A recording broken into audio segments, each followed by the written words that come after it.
My name is Zransky, and welcome back to Remnants. For a few years during my high school career, I worked on a small farm. I suppose that was why my attention was drawn to a skeleton of an old barn near Columbia City, Indiana.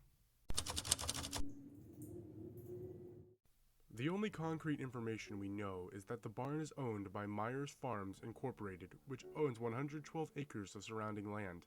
The barn itself appears to have been a bank barn, if we look at the artificial dirt mound against the concrete wall. A bank barn is a special type of barn notable for being accessible on two different ground levels. Besides the barn's concrete wall, the only structure left standing on the property is a small grain bin. The bin's door was missing, along with a blown open hatch. The interior was littered with a random assortment of items, presumably from the other structure that used to be on the property. Which, if we look at Google Earth, we can see that back in 2008, a small shack-like building sat in the corner of the property. Using Google Earth, we can see that the shack was torn down sometime between April 2016 through October 2017.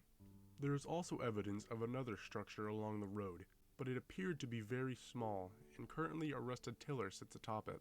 But the most interesting part was the remains of the barn's foundation. Big chunks of metal were scattered across it. This metal could be from the previous structure, but there really isn't any strong evidence to support that. There was also a tank of some sort, though we're unsure what its use was. The most intriguing thing is what we believe are telephone poles, which appear to have been on the property for years. This nearly vacant property has managed to raise more questions than answers. Overall, there isn't much to this property, but it has raised a lot of questions. When was it built? When was it torn down? Why are there telephone poles on it? Even going back to 1998, the property was nearly in identical condition. Unfortunately, it doesn't seem like we'll ever get a concrete answer, but this property will now forever remain cemented in history. Thank you for watching, and good night.